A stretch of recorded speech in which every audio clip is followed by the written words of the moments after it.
Hi, my name is James. I am from Richfield, Utah, and this is job interview with Alex. Hi, James. Thanks for coming in today. Appreciate it. Thanks for having me. Sure. So I'll start out by just giving you a little detail about the job position we're looking for. So we own a local manufacturing company in the Utah area, and we do a lot of, specialty woodwork. We do a lot of staining, custom manufactured products for home decor. We're pretty popular in the local area, but we do sell our goods all across the U.S. And we're looking for like a skilled laborer and production worker that has experience with woodworking and manufacturing to come onto the team. And we saw your application and your resume, and we thought, you seem like you have some experience in this field, and that's why I wanted to come and bring you for the interview today. Do you mind me asking, just go ahead and tell me a little bit about yourself, James? I'm 25 years old, born and raised in central Utah. Right out of high school, I started woodworking. Uh, that was one of my first long-term jobs, about 4.5 years with a company called Dogberry Collections. They assembled, stained, sanded, packaged fireplace mantles.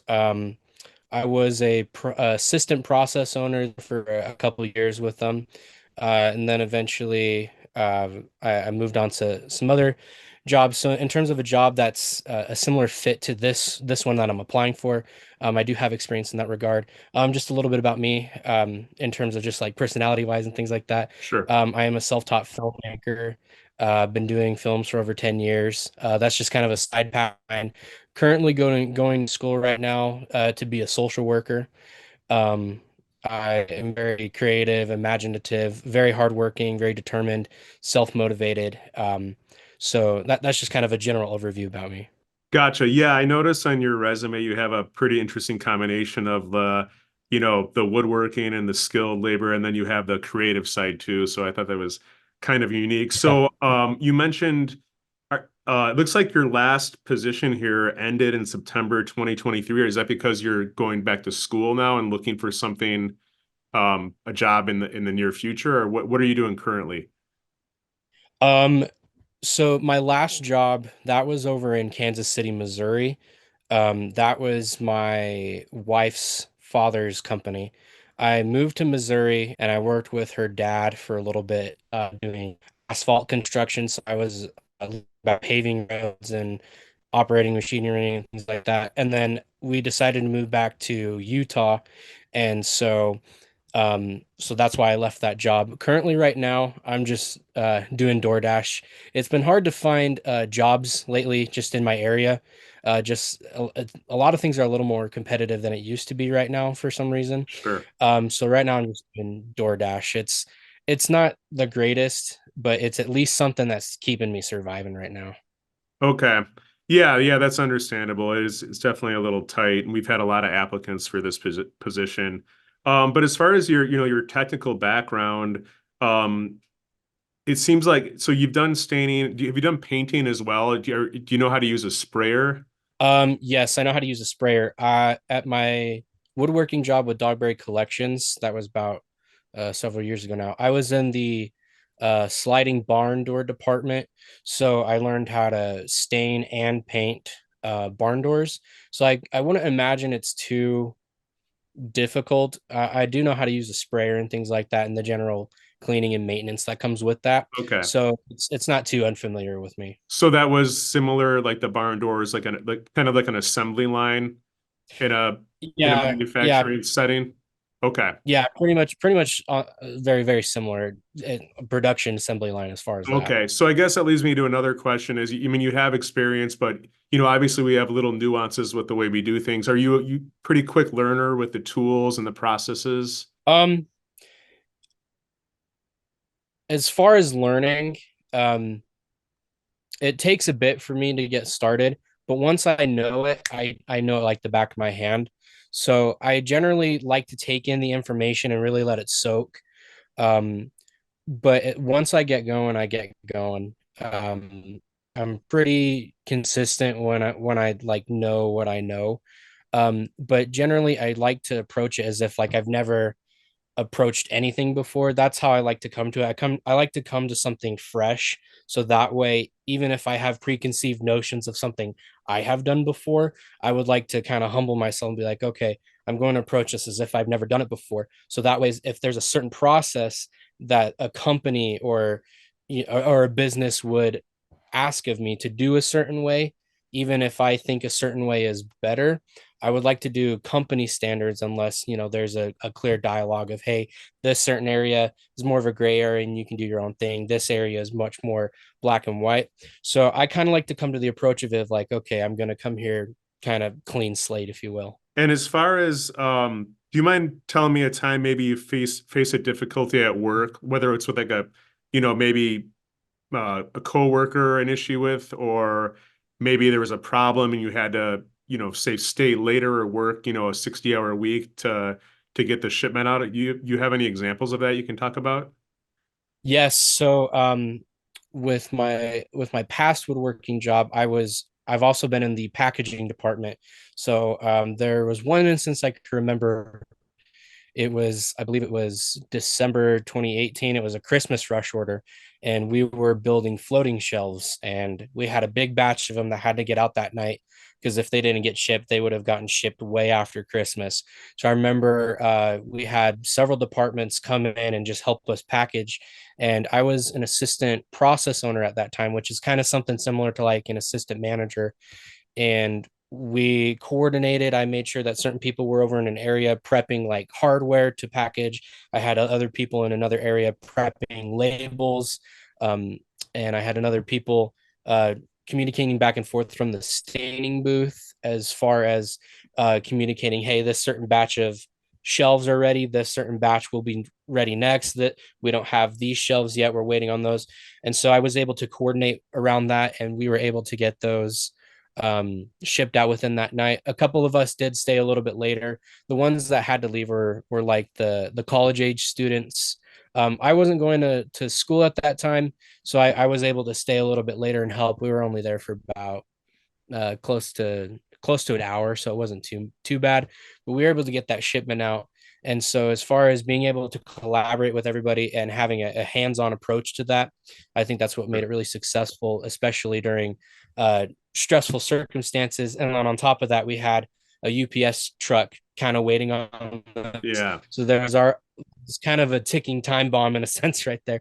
So as far as that, we were able to successfully get that out and meet the demands of So the you order. feel like, you were under a lot of pressure and you were able to come through, it sounds like. Oh, Yes. okay.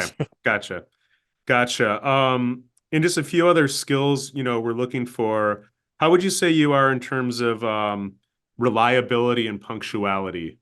I definitely would say I'm very reliable and punctual. I make it an effort to always be on time, and or if I can, I'd like to be early. I think it's important to be early rather than late. So I always try to make sure that I am always making time to be punctual, to be reliable. I'm more than happy to drop what I'm doing and helping if I can, or if I'm not able to at the moment, I'd like to say, "Hey, I can't do this right now. I'll come in 10 minutes, 15 minutes." That way I give them a time frame so that they're not always constantly wondering, "Are they going to come get me? Are they not?" So I'd like to be able to give a time frame for that if I can't drop what I'm doing at the moment. But I want to be reliable. I want to be willing. I want to be there to be a team player. I think it's important to be a team player. Sure. Yeah, that's exactly what we're looking for. Um, and then I guess just a few more things as far as flexibility about, you know, working. Are you able to work first, second, or third shift, or maybe a few weekends? How are you on that terms of flexibility? Um, so right now I'm doing schooling. So I'm available after like 12 p.m. So if I can do like a late shift from like a 12 to 12, or I can do like a 12 to 8 or a 12 to Okay. 9, something like that. I can do weekends, I can do holidays. Um, I am married. I don't have any children right now. So I don't have super huge commitments on my part right now. Sure. So I'm more than willing to do holidays, weekends. I just wouldn't be able to do anything from like 6 to noon or graveyard, things like that. But I Sure. am very much willing to do pretty much anything else. Okay. Great. Well, I think that'll conclude the interview for now. Do you have any questions for me? As far as if you decide to move forward with me, when should I expect to hear back from you? Yeah, so we've got a few more applicants this or actually next week. I would say by the end of the day next Friday, a week from Okay. now, we'll have an answer either way to you. If we have any follow-up questions, we'll let you know as well. But I appreciate your time today. It was nice meeting you. It was nice to meet you. I appreciate it. Thank you very All right. much. I appreciate the opportunity. Thanks, James. So yeah, first of all, I mean, I can tell you're a nice guy, like, overall your personality. Like if I'm hiring somebody, like I want, somebody that's gonna get along with everybody and not, be um uh I guess kind of be like cause conflict and all that, but you seem like you'd be easy to work with, pretty laid back.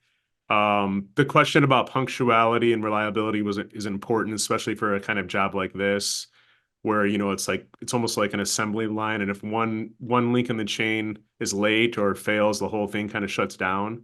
So I thought Yes. you answered that pretty well, Thank and that's exactly what I was looking for.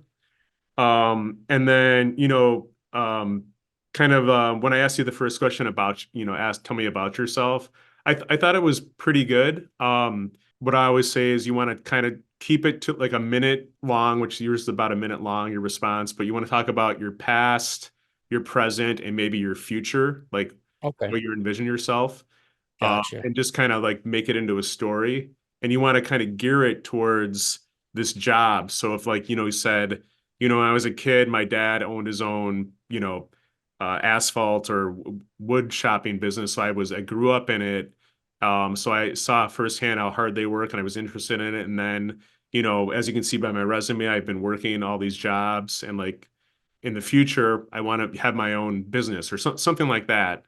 Um, Okay. and then that kind of goes to your like going to your resume if we zero in on that. I mean, I like how you kept it pretty simple and to the point. Like as a, for this kind of job as an interviewer or a boss, like this is what I like because I don't have to overthink it. I would list your most recent job first. You kind of went where you Yeah. had your oldest job first, so you should just like reverse that. Um, Gotcha. and then also if I would suggest like for this job, since this is in, woodworking and labor, I would almost like the skills you list, I would almost delete some of like the creative stuff and then add more skilled stuff just for this job. Obviously if you were Okay. applying for like a more like a filmmaking job, you're going to switch that up. But Yeah. just because like it's such a disparity, it kind of threw me off when I saw it.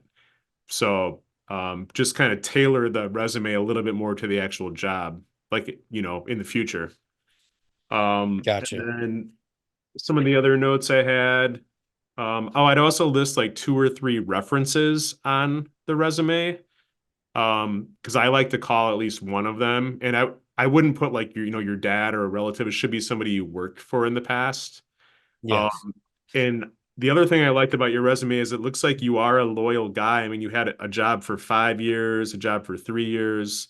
So you were at the job a long time, which shows commitment to me. And you're not just job hopping every 2 months. You know what I mean? Yeah. That's definitely a strength of your resume, that I saw, and that caught my eye right away. Yeah, overall though, I the resume is pretty good. Just make those changes. The interview, I thought definitely your demeanor was really good. It was easy to talk to you. I mean, I've owned blue collar businesses, and as far as like what to dress up as, I'm used to people just, not wearing suits. You don't need to wear a suit for like a lot of the blue collar jobs, but maybe just, no hat, maybe just a polo. But I know this is, for YouTube too. So Yeah. but yeah, you don't need to wear like a three-piece suit or anything. But just saying that. And then I know it's weird. A Zoom video interview is definitely different than face to face. But um, it's you kind of were looking around something like this. I know it's weird on a camera. So I don't know if you had an actual face to face interview, if that would be the same way, but just make sure to focus on the eye contact. Um, Yeah. I try to focus on eye contact when I'm remembering things. I tend to look left, and I've noticed Gotcha. that I do that a lot. But I try to maintain eye contact best I can. Yeah. No, but yeah, I thought you did a good job. And I appreciate you meeting with me. All right. Well, thank you very much, James. Awesome. Thank you very much. I appreciate it. All right. Good luck. Thanks. I want to thank James for coming on the channel today. I thought he did a good job with the interview. I really liked his personality and demeanor. For this type of, production manufacturing job, he's the kind of personality you're looking for, somebody that can be a team player, get along with everybody. Also, he answered the questions about reliability and punctuality well. He showed up on time for the interview. So that's half the battle right there. So yeah, what do you guys think about James? Would you hire him if you own the company? Also, if you do own a company in the Richfield, Utah area and are interested in meeting James, put your comments down below, and I'll make sure to get him that information. And also, if you want to give James some constructive feedback on how you think he did, please put the comments below. The purpose of this channel is to show you what a real world job interview looks like and aid you in winning your future job. If you're interested in becoming a participant on the show, I'm going to leave the instructions in the description down below. Once again, guys, thank you very much. And please remember to subscribe to be notified about all future job interviews that are posted. Our goal is to release 2 or 3 per week for your educational and viewing pleasure. Thank you.